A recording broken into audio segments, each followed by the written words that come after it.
Hello everybody, welcome to KS Sartani Education. I hope you all are doing well. हम लोग discuss कर रहे हैं क्लास 12th गुजरात बोर्ड का इकोनॉमिक्स सब्जेक्ट और इसके हमने 9 चैप्टर्स पूरे कर लिए हैं। इसकी एक प्लेलिस्ट बनी हुई है, उसका लिंक डिस्क्रिप्शन बॉक्स में मैं दे दूंगी। अगर आप डिटेल्ड एक्सप्लेनेशन सारे चैप्टर्स का देखना चाहते हैं तो आप उसको देख सकते हैं प्लेलिस्ट को। चलिए शुरुआत करें। चैप्टर 10 का नाम है इंडस्ट्रियल सेक्टर। सबसे पहली बात, हम अगर सिर्फ एक जाने कि इंडस्ट्रियल सेक्टर की स्टार्टिंग कहाँ से हुई। बेसिकली हमारे इंडिया में 3 सेक्टर्स हैं। हम उसको अपनी भाषा में बोलते हैं प्राइमरी, सेकेंडरी और टर्शरी, यानी कि प्राथमिक, द्वितीय और तृतीय। प्राइमरी सेक्टर को हमारी भाषा में कहा जाता है एग्रीकल्चर। सेकेंडरी सेक्टर को बोला जाता है, ये जो हम पढ़ने जा रहे हैं वो है इंडस्ट्रियल सेक्टर। और टर्शरी सेक्टर होता है वो है सर्विस का सेक्टर। इस चैप्टर के अंदर हम इंडस्ट्रियल सेक्टर के बारे में बहुत अच्छे से जानेंगे और साथ साथ में उसकी क्या क्या टाइप्स हैं, क्या मेजर्स लिए जा रहे हैं गवर्नमेंट के द्वारा इंडस्ट्रियल सेक्टर को आगे ग्रो करवाने के लिए, क्या उस इंडस्ट्रियल सेक्टर का अब तक का क्या रहा है, नंबर्स, स्टेटिस्टिक्स हम देखेंगे और आगे कैसे होने वाला है, ये सब इस चैप्टर में आप जानेंगे। चलिए without wasting any time let's begin with the chapter. और अगर आपने चैनल को सब्सक्राइब नहीं किया प्लीज़ कर लीजिएगा, हमारा ही फ़ायदा होगा, एक अच्छी कम्युनिटी बनेगी ताकि बच्चे फ्री में बहुत कुछ पढ़ सकें, डिटेल में पढ़ सकें। चलिए इंट्रोडक्शन से शुरुआत करते हैं। हमारे जो वर्ल्ड के नेशंस हैं उनमें 3 प्रोड्यूसिंग सेक्टर्स हैं, जैसे कि मैंने बताया। जैसे उनका नाम है एग्रीकल्चर, इंडस्ट्री और सर्विस सेक्टर। ये 3 सेक्टर्स हैं हमारे पास, जिसमें से इंडस्ट्री एक इम्पॉर्टेंट प्रोड्यूसिंग सेक्टर है। क्यों इम्पॉर्टेंट है? क्योंकि ये प्रोड्यूसिंग है, ये कोई भी चीज़ बनाता है। एग्रीकल्चर से रॉ मटेरियल आता है, इंडस्ट्री में वो फाइनल फिनिश्ड गुड्स बनते हैं और सर्विस उसको सेल करने में हेल्प करता है। और हर इकोनॉमी में इसका अपना एक स्पेशल इम्पोर्टेंस रहा है। पेट्रोलियम एक्सपोर्टिंग कंट्री जैसे कि सऊदी अरेबिया, इसको छोड़ करके बाकी सब डेवलप्ड नेशंस इंडस्ट्रियल इकोनॉमीज हैं। मतलब क्या, जितने भी डेवलप्ड विकसित देश हैं उन सब में इंडस्ट्री बहुत बड़े पैमाने पे चलती है, इसीलिए उनका नाम है इंडस्ट्रियल इकोनॉमी। एग्जाम्पल है यूएसए, ब्रिटेन, जापान। सऊदी अरब का नाम इसमें क्यों नहीं है? क्योंकि सऊदी अरब सिर्फ और सिर्फ पेट्रोल को एक्सपोर्ट करता है। वहाँ पर पेट्रोल को कुछ प्रोसेस नहीं किया जाता, पेट्रोल की कोई इंडस्ट्री वहाँ नहीं है। जहाँ पर एग्रीकल्चर मेन ऑक्यूपेशन है वो भी डेवलप्ड हो सकते हैं। एग्जाम्पल है ऑस्ट्रेलिया और न्यूजीलैंड। पहले हमारे यहाँ पर भी एग्रीकल्चर मेन ऑक्यूपेशन होता था। और कैसे पता चलेगा कि एग्रीकल्चर मेन ऑक्यूपेशन है या नहीं? आपका सबसे ज़्यादा इनकम, नेशनल इनकम में भी 3 हिस्से होंगे, प्राइमरी, सेकेंडरी और टर्शरी के। सबसे ज़्यादा इनकम अगर एग्रीकल्चर से आ रहा है, इसका मतलब उस देश का मेन ऑक्यूपेशन एग्रीकल्चर है। डेवलप्ड एग्रीकल्चरल इकोनॉमीज बहुत कम देखी जाती हैं।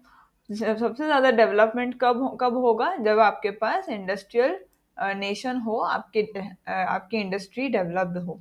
और इसीलिए सबसे ज़्यादा जो वर्ल्ड इकोनॉमीज हैं उन्होंने ये मानना शुरू कर दिया है कि अगर आप बहुत तेज़ी से इकोनॉमिक डेवलपमेंट हासिल करना चाहते हैं, अपने देश को आगे बढ़ाना चाहते हैं, तो आपको अपने देश में इंडस्ट्रियल सेक्टर को आगे बढ़ाना होगा, डेवलप करवाना होगा।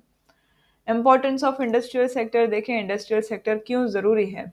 इंडस्ट्रियलाइजेशन इसीलिए ज़रूरी है ताकि आप अपनी इकोनॉमी को बहुत तेज़ी से बढ़ा सकें। इकोनॉमी का सिंपल मतलब है, हिंदी में अगर बोलें तो अर्थव्यवस्था। हमारे देश को चलाने एक गाड़ी है, मान लो अर्थव्यवस्था और स्टैटिस्टिक्स। एक है इकोनॉमिक्स और एक है स्टैटिस्टिक्स, ये 2 पहिए हैं, हमारा देश एक गाड़ी है। एग्रीकल्चर सेक्टर को डेवलप करने के लिए ज़्यादा एम्प्लॉयमेंट अपॉर्चुनिटीज़ को, एम्प्लॉयमेंट यानी कि ज़्यादा लोगों को नौकरी मिल सके, बेरोज़गार कोई न रहे। और अगर आप अपने कंट्री के सबसे ज़्यादा रिसोर्सेज का इस्तेमाल करना चाहते हैं, आप अपनी इनकम बढ़ाना चाहते हैं, आप अपना स्टैंडर्ड ऑफ लिविंग बढ़ाना, अच्छा करना चाहते हैं, तो इन सब चीज़ों के लिए आपको इकोनॉमी का ग्रोथ ज़रूरी है और उसके लिए इंडस्ट्रियलाइजेशन का ग्रोथ ज़रूरी है। और इसीलिए बोला जाता है कि अनएम्प्लॉयमेंट और पॉवर्टी यानी कि बेरोजगारी और गरीबी, 2 चीज़ों को सॉल्व करने के लिए, बहुत ही सीरियस इश्यूज हैं, इनको सॉल्व करने के लिए खास करके इंडिया में इंडस्ट्रियलाइजेशन बहुत ज़रूरी है। इंडस्ट्रियलाइजेशन सिर्फ और सिर्फ इकोनॉमिक डेवलपमेंट के लिए ही ज़रूरी नहीं है, पर उससे सोशल और पॉलिटिकल स्टेबिलिटी भी आती है। इसका मतलब क्या हुआ? आपका देश जो है वो एक प्रॉपर एक क्या बोलेंगे उसको, कि वो एकदम प्रॉपर चल रहा है, उसके अंदर सारी व्यवस्थाएं सही हैं, पॉलिटिकली भी वो आपका कंट्री स्टेबल है, आपका सोशली भी आपका कंट्री स्टेबल है, ज़्यादा वाद विवाद नहीं होगा, झगड़े नहीं होंगे। झगड़े पता है सबसे ज़्यादा कहाँ होते हैं? जहाँ पर लोगों के पास काम नहीं होता। जब काम आ जाएगा तो झगड़े अपने आप चले जाएंगे। और ये सारी चीज़ें हम अगले पेज पे जो फैक्टर्स दिए हैं उनसे प्रूव कर सकते हैं। सबसे पहला है contribution in national income. Independence के टाइम पर एग्रीकल्चर हमारा सबसे ज़्यादा पैसा लेकर के आता था, लेकिन धीरे धीरे वो कम होने लगा क्योंकि इंडस्ट्रीज डेवलप होने लगी हैं।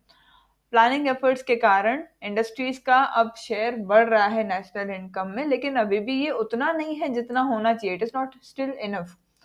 1951 में इंडस्ट्रियल सेक्टर से 16.6% नेशनल इनकम आती थी, जो 2013-14 में 27% हो गई। इसका मतलब क्या हुआ कि अगर हमारा देश 100 रुपए कमा रहा है तो उसमें से 27 रुपए इंडस्ट्री से आ रहे हैं। इससे बोला जा सकता है कि आपका इंडस्ट्रियल सेक्टर आगे तो बढ़ रहा है, उसने इनकम में भी ग्रोथ दिखाया है। और ये भी देखा जा सकता है कि service sector, industrial industrial sector ने ज़्यादा उसमें रोल प्ले करा ताकि सर्विस सेक्टर भी आगे बढ़ सके। सिंपल सी बात है, ये आप नोट करिएगा, इंडस्ट्रियल सेक्टर किसको माल देता है? आपके एग्रीकल्चर सेक्टर माल देगा इंडस्ट्रियल सेक्टर को, और इंडस्ट्रियल सेक्टर किसको आगे बढ़ाएगा? तो सर्विस सेक्टर को। ये तीनों आपस में जुड़े हुए हैं। एक आगे बढ़े दूसरा ना बढ़े, that is not possible. Next point जो आती है वो है एम्प्लॉयमेंट। इंडिया में बहुत सारे लोग भरे पड़े हैं जहाँ पर लेबर सप्लाई को हम प्रॉपरली यूज नहीं कर रहे हैं। लेबर सप्लाई यानी कि हम लोग, लेबर सप्लाई में वो लोग आते हैं जो 18 से लेकर के 60 साल तक हैं और जो काम करने चाहते हैं, जिनको काम करने की इच्छा है, उनको हम लेबर बोल सकते हैं हमारे कंट्री में। और उनको हम प्रॉपरली यूज नहीं कर रहे हैं जहां उनको यूज किया जाना चाहिए। और कैसी एक्टिविटीज में? प्रोडक्टिव एक्टिविटीज, जहां से पैसा बन पाए। इससे ये भी पता चलता है कि हमारे कंट्री में अनएम्प्लॉयमेंट एक बहुत ही सीरियस इशू है। और ये क्यों बना आया है ये इशू, ये प्रॉब्लम क्यों आया? क्योंकि हमारे यहाँ पर अपॉर्चुनिटीज ही नहीं है, मौके ही नहीं मिलते हैं एम्प्लॉयमेंट के, यानी कि नौकरियों के। प्लान्ड एफर्ट्स किए गए हैं। प्लान्ड एफर्ट्स यानी कि सरकार ने पहले सोचा और फिर वो काम किया। इससे हमारे यहाँ पर एम्प्लॉयमेंट अपॉर्चुनिटीज इंडस्ट्रियल सेक्टर में बढ़ी हैं। 1951 में 10.6% लेबरर्स इंडस्ट्री में काम कर रहे थे, जो कि 2011-12 में 24.3% हो गए। स्मॉल स्केल इंडस्ट्री भी जो है इंडस्ट्रीज में, वो आपका generally labour intensive production technique use करती हैं। ये दो टेक्निक्स होती हैं जो आपको बहुत काम आएगी, ये याद रख लेना। दो टेक्निक्स होती है प्रोडक्शन करने की। प्रोडक्शन यानी कुछ काम की चीज बनानी है अगर, तो उसको बनाने के लिए दो टेक्निक्स हैं। पहली टेक्निक है लेबर इंटेंसिव, यानी आप लोगों को इस्तेमाल करके, ज़्यादा से ज़्यादा लोगों को इस्तेमाल करके कुछ भी चीज़ को बनवाइए। और दूसरी टेक्निक है कैपिटल इंटेंसिव, जिसके अंदर हम सबसे ज़्यादा यूज़ मशीनरीज का करते हैं और चीज़ों को बनाते हैं। और इसीलिए, क्योंकि हमारे यहाँ पर लेबर इंटेंसिव टेक्निक कहाँ यूज़ होती है? स्मॉल स्केल इंडस्ट्री में। स्मॉल स्केल इंडस्ट्री में मशीनरी लाना इम्पॉसिबल है, क्योंकि मशीनरी वहीं आएगी जहाँ कैपिटल होगा। कैपिटल होता तो स्मॉल स्केल क्यों कहलाती? तो इसीलिए स्मॉल स्केल इंडस्ट्रीज को बढ़ाना चाहिए, और इसलिए इससे आपकी एम्प्लॉयमेंट अपने आप बढ़ जाएगी। थर्ड पॉइंट आती है एक्सपोर्ट इनकम। एग्रीकल्चर सेक्टर से अगर हम बात करें, कंपेयर करें, तो इंडस्ट्रियल सेक्टर में भी आपका प्रोडक्शन वॉल्यूम जो है वो बढ़ रहा है, और वो सरप्लस भी क्रिएट कर सकता है इकोनॉमी में। सरप्लस का मतलब क्या होता है? जितनी की ज़रूरत है उससे कम आपका, जितने की ज़रूरत है उससे ज़्यादा ही आपने बना लिया, तो जो बचेगा वो आपका सरप्लस कहलाएगा। ये जो सरप्लस आइटम्स है जो ज़्यादा बची, उनको आप एक्सपोर्ट कर सकते हैं, यानी कि बाहर के विदेशों में बेच सकते हैं, और उनसे आप फॉरेन एक्सचेंज अर्न कर सकते हैं, यानी कि जो वहाँ के जो भी करेंसी है उसमें आपको रुपीस मिलते हैं, यानी जो भी उनके जैसे डॉलर है, पाउंड है, उनमें आपको वो करेंसी मिलती है। ये फॉरेन एक्सचेंज हमको बहुत ही काम आता है स्कार्स आइटम को इंपोर्ट करने के। सिंपल है, अगर हम मान लीजिए मेरे कंट्री में एप्पल्स बहुत ज़्यादा प्रोड्यूस हो रहे हैं और इतने ज़्यादा कंज्यूम नहीं हो रहे हैं, एप्पल बहुत ज़्यादा बन रहे हैं पर लोग खरीद नहीं रहे इतना ज़्यादा, तो मैं जो एक्स्ट्रा एप्पल्स हैं उनको मैं, जहाँ पर मान लीजिए चलिए चाइना में एप्पल्स की कमी है, मैंने वहाँ एप्पल्स बेच दिए। अब जिस चीज़ की कमी मेरे पास है और जो चाइना मुझे दे सकता है मैं उससे वो ले सकती हूँ। इसीलिए फॉरेन एक्सचेंज बड़ा काम आता है। स्कार्स आइटम का मतलब मेरे यहाँ जिस चीज की कमी है। 2013-14 में इंडस्ट्रीज ने तकरीबन टू थर्ड शेयर जो है वो एक्सपोर्ट इनकम का अर्न किया था। यानी कि इंडस्ट्रीज का मान लीजिए 3 रुपए बाहर से आ रहे हैं तो उसमें से 2 रुपए इंडस्ट्रीज लेकर के आई हैं। इंडस्ट्रियल सेक्टर सिर्फ और सिर्फ इट सिटीजन्स की ही रिक्वायरमेंट को सेटिस्फाई नहीं करता, पर साथ साथ में ये हमको फॉरेन एक्सचेंज भी देता है, क्योंकि गुड्स ज़्यादा बनते हैं तो जो ज़्यादा गुड्स होते हैं वो एक्सपोर्ट हो जाते हैं। और इससे जो दूसरे आइटम्स हैं हमारी इकोनॉमी में, जिन चीज़ों की कमी है वो भी हमारी सेटिस्फाई हो जाती है। मतलब क्या हुआ इसका, ऑल एंड ऑल अगर हम बोलें तो इंडस्ट्री ने कुछ चीज़ें बनाई जो हमारे काम आई। अब जो चीजें इंडस्ट्री नहीं बना रही है और वो हमको चाहिए, वो भी इंडस्ट्री हमको लाके दे सकती है। कैसे? जो इंडस्ट्री ने ज्यादा बना लिया है वो बाहर भेजेगी और बाहर से वो चीज लेकर के आएगी जो हमको चाहिए पर इंडिया में बन नहीं रही। होपफुली आपको समझ आ गया होगा। फोर्थ पॉइंट आती है balanced economic development. Industrial sector बड़ा ही जरूर यूजफुल है अगर आप रैपिड और बैलेंस्ड इकोनॉमिक डेवलपमेंट लाना चाहते हैं। तो रैपिड मतलब बहुत तेजी से, बैलेंस्ड मतलब है आपका इकोनॉमिक डेवलपमेंट में क्रेडिट यानी कि लोन्स अगर बढ़ रही हैं तो उतनी ही इनकम भी बढ़नी चाहिए, राइट। डेवलपमेंट के साथ साथ प्राइमरी कमोडिटीज की भी बहुत बड़ी डिमांड बढ़ रही है। आपकी प्राइमरी कमोडिटीज कौन सी है? Food, water, right. जो भी चीजें हमें चाहिए, मतलब चाहिए, they are our primary commodities. इसके साथ साथ एक्सेस इनकम जो है वो हमारी सेविंग्स बन करके रह जाती हैं और इससे हम लग्जूरियस चीज़ों को और एंटरटेनमेंट वाले प्रोडक्ट्स को हम ज़्यादा डिमांड कर सकते हैं। सिंपल सी बात है, अगर मान लीजिए मेरी इनकम इस समय 1 लाख रुपए पर मंथ है और मैं एक कार अफोर्ड करना चाहती हूँ तो मैं कर सकती हूँ। रीजन बिहाइंड दैट, मान लीजिए, सपोज कर लीजिए कि मेरे घर का खर्चा 30,000 है। उसमें से भी मान लीजिए मैंने चलिए 30,000 खर्च कर लिया, 70,000 मेरा बचा। 70,000 में से 30,000 अगेन मैं सेविंग कर रही हूँ, फिर भी 40,000 बचा। तो उस 40,000 को बचा बचा के मैं कार को अफोर्ड कर सकती हूँ। और कार मेरी एक लग्जूरियस प्रोडक्ट है, वो कोई बेसिक या प्राइमरी प्राइमरी कमोडिटी नहीं है। प्राइमरी कमोडिटी क्या हुई? मान लीजिए मुझे बाइक चाहिए, मतलब चाहिए, उसके सिवा काम नहीं चल सकता, वो मेरी प्राइमरी नीड है। चाहिए मतलब चाहिए, उसके सिवा काम नहीं हो सकता। लग्जूरियस क्या होता है? जिसके बिना काम चल सकता है बट स्टिल इंसान उसको खरीदता है फॉर सम काइंड ऑफ एक सेटिस्फेक्शन के लिए, या आरामदायक जिंदगी जीने के लिए, या कभी कभी दूसरों को दिखाने के लिए। इसलिए लग्जूरियस और एंटरटेनमेंट प्रोडक्ट्स को खरीदा जाता है। ये भी हम इंडस्ट्रीज से सेटिस्फाई कर सकते हैं। इंडस्ट्रीज ही लग्जूरियस और एंटरटेनमेंट प्रोडक्ट्स देती हैं।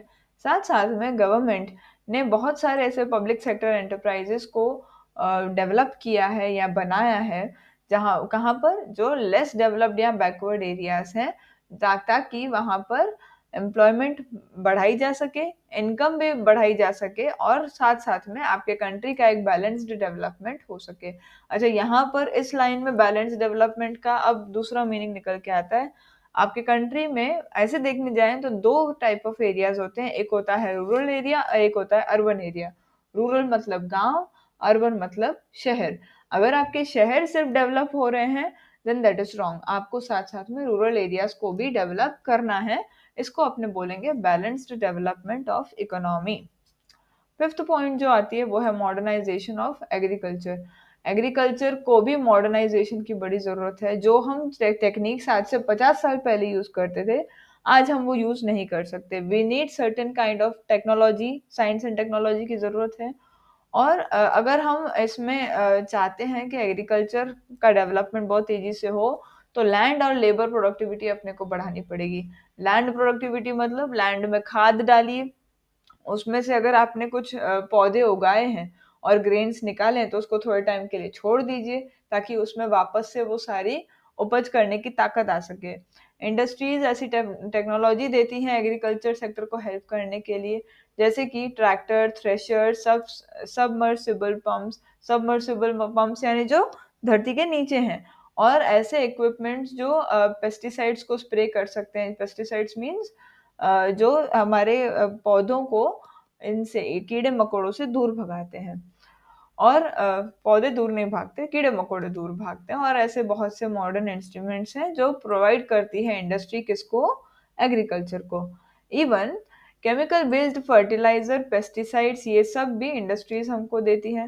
केमिकल बेस्ड फर्टिलाइजर का मतलब है आपकी जमीन की उपज को वो बढ़ाता है। फर्टिलाइजर्स मिट्टी की ताकत बढ़ाते हैं, पेस्टिसाइड्स कीड़े मकोड़ों को दूर रखते हैं। फाइनली हम बोल सकते हैं कि मॉडर्न टेक्नोलॉजी को एग्रीकल्चर में यूज करके हम एग्रीकल्चर का डेवलपमेंट भी कर सकते हैं। नेक्स्ट पॉइंट आता है स्ट्रेंथन्स इकोनॉमिक स्ट्रक्चर। आपका इंडस्ट्रियल सेक्टर जो है वो बहुत ज़रूरी है अगर आप इकोनॉमी का एक सॉलिड स्ट्रक्चर बनाना चाहते हैं तो। इंडस्ट्रियल सेक्टर जैसे कि जो प्रोडक्ट्स बनते हैं जैसे कि स्टील, सीमेंट, ये सब आपके इरिगेशन प्रोजेक्ट, रोड, ब्रिजेस, ये सब बनाने के काम आएगा। साथ साथ में आपका कई सारी ऐसी चीज़ें होती है जो ट्रांसपोर्टेशन के काम आती हैं। एग्जाम्पल है bus, truck, railway, plane, car, two wheeler, ये सब आपकी इकोनॉमी को आगे बढ़ाते हैं, उसको ताकतवर बनाते हैं, स्ट्रेंथन करते हैं। इवन सेफ्टी की भी जो चीजें हैं, एग्जांपल है राइफल, बुलेट, टैंक, यानी कि जो हमारे अपने डिफेंस के लिए हम बनाते हैं, ये सब इंडस्ट्रियल सेक्टर बनाता है। और इससे इंडिया बहुत स्ट्रांग बन गया है इकोनॉमिकली। और इसमें मेन चीज क्या है पता है, जो सेफ्टी के या प्रोडक्ट प्रोटेक्शन के जो चीजें हैं उसमें हमें दूसरों पे निर्भर थोड़ा कम रहना चाहिए, आत्मनिर्भर ज्यादा रहना चाहिए।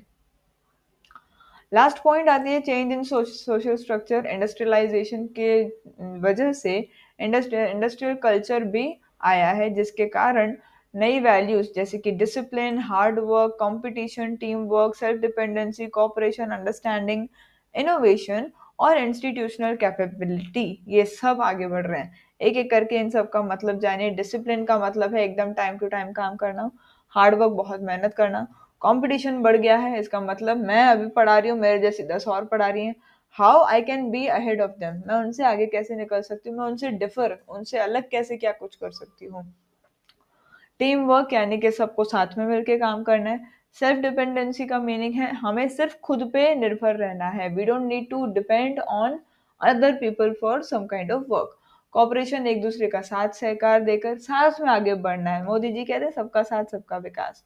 अंडरस्टैंडिंग, एक दूसरे को समझना है। इनोवेशन, स्किल्स लेकर के आनी, कुछ नया लेकर के आना है। और इंस्टीट्यूशनल कैपेबिलिटीज को बढ़ाना है। इंस्टीट्यूशनल कैपेबिलिटी मतलब टोटली जो हमारी इंस्टीट्यूट है, जो भी हमारी व्यवस्था है जिसमें हम काम कर रहे हैं, उसको एक साथ वो आगे बढ़े, उसकी भी ताकत बढ़े, ऐसा अपने को काम करना है। हमें क्या क्या हटाना है, तो वो चीजें हैं सुपरस्टिशंस यानी कि वहम करना, जो पुरानी बातों पे लोग हम वहम करते हैं, ये मत करो, रात को नाखून मत काटो, या चाबी मत खड़काओ, ये सारे सुपरस्टिशंस होते हैं।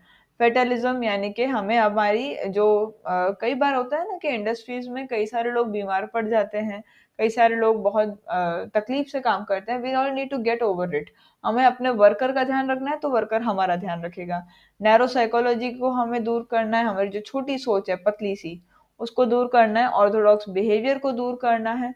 इन सब चीज़ों से आपका सोशल चेंज आगे अपने आप आते चला जाएगा। मैंने पहले भी बोला है कि आपके यहाँ पर झगड़े कम होंगे जब इंसान काम कर रहा होगा तब। जब काम ना हो तो भी कुछ ना कुछ काम ढूंढ के काम करना चाहिए, ताकि आपका दिमाग उस चीज में लगा रहे, ना कि किसी और नेगेटिव चीज में। चलो, तो ये सारे सोशल चेंजेस से भी आपका इकोनॉमिक डेवलपमेंट होगा, ठीक है। आगे वाला जो ये पॉइंट है 10.2, इसको हम डिस्कस करेंगे अपने सेकंड पार्ट के वीडियो में।